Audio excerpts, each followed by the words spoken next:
This is not Living Health TV. Welcome to Area Doctor with me, Dr. Gbenga Adebayo. We're Living Health International, your number one party for health. Bring come your way. Today, we want to look at one disease where they ravage people. And they call them the silent killer. We want to look at hypertension. Stay tuned.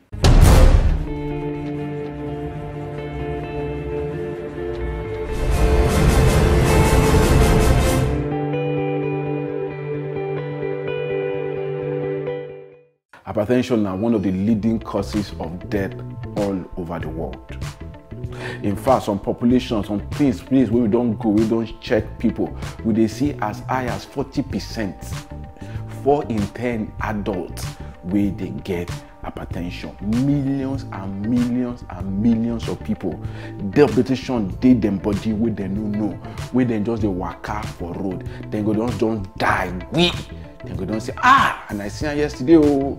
And some people when they don't they die, hypertension, they destroy their kidney, they destroy their eye, they destroy their brain, they destroy every organ where they them body. Waiting be hypertension. Hypertension simply means raised blood pressure. We don't talk about one video before, we talk about waiting be blood pressure, we bring blood pressure be. How you they measure now? If you check for this channel, you go see that video, it is there. Hypertension now when your blood pressure don't high past the normal one. The normal one we say 120/80 millimeters of mercury. Now in the Igbo people they use measure. So 120/80. If you don't reach high past that one, we can't think say this your blood pressure you don't high. But we can't tell you say hypertension dey your body when your blood pressure don't high above 140/90. That means say that blood pressure we supposed to do something about them. Now waiting they cause hypertension, we don't know. For 80% of cases we get hypertension where we they call essential hypertensions, we know if we say this na the thing where they cause some. But even so we don't know, we know some things where they call risk factors. Now me say those things present for your life, present for your body, it be say hypertension not far from you. One of those risk factors be say you be a black person. One of them be say if you get family people we get hypertension, it's possible say you get her. One of those risk factors be say if you don't the old, as people they old, as then they old, that blood pressure in they go higher. And then we get some other things where they call those the things where I don't mention now. Now risk factors where you know if you do anything about. You know if you change your family now. No. When they don't born you for your family, if people won't get them for your family, get them, you don't get them with that. If you be a black person, if you like me, you know, bath with soap, bath with chemical, change everything, you still be a black person. You know if you change them. But the other things when we don't talk about, there are some things where you feel change.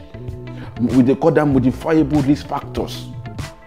Those ones, they also they there. If you see them for your life, if you be big man, put that big man in quotes.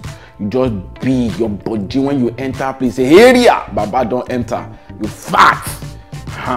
You get risk factor for hypertension. You know they exercise, risk factor for hypertension. You they really take too much alcohol, risk factor for hypertension. You they smoke, you be smoker. I they tell people nobody if you smoke when you don't get wheel. When you smoke, you go write your wheelie. Because smoking and one of the risk factors for hypertension. You the shop salt, just the shop salt. Your salt the boku for your food.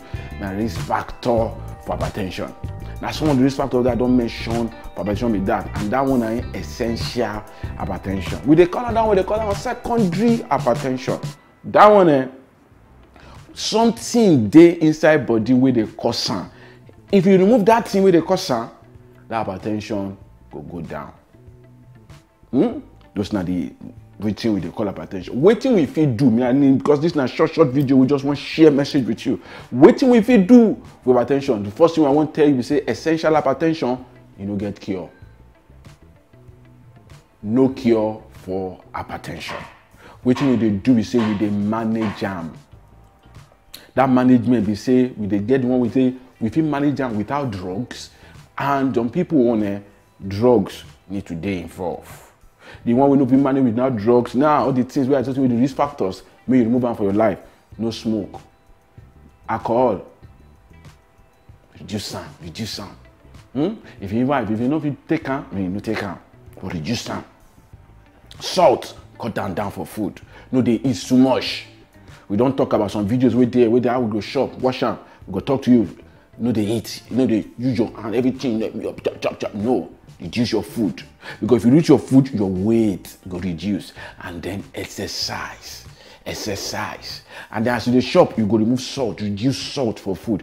If you follow those things, for some people, their blood pressure will become normal again. But for some other people, if they even as they do all those things, or they know if you do those things, their blood pressure no go down. So for those other people, medication, then go give them drugs. Brothers, you get high blood pressure, may you treat them more, may you manage them more. They check your blood pressure every year, at least once every year. And you see, say, I no just ignore them. Say, no, plus Jesus minus Satan. No, I believe in Jesus. I also believe in God. I know say God, they do plenty things. God say, maybe they check your blood pressure. See your doctor today. Talk to a nurse today. May they check that blood pressure for you. You no go die be. God bless you. So if you win any of this video where they show for screen now, the only thing what you go do is say, may you drop your comment, may you write something for this video. Just drop your comment. And when you don't write your comment, when you get all your friends, make them like your comment. The comment will get the highest likes. The people will like and pass for all this video for the time where we post next week. The person will win any of these videos where they show for your screen. We go send down to you free of charge. What do you go for? Write something for this video. Tell your friends, may they like her and win any of these video messages. Remember, say life, you know, get duplicate. Thank you.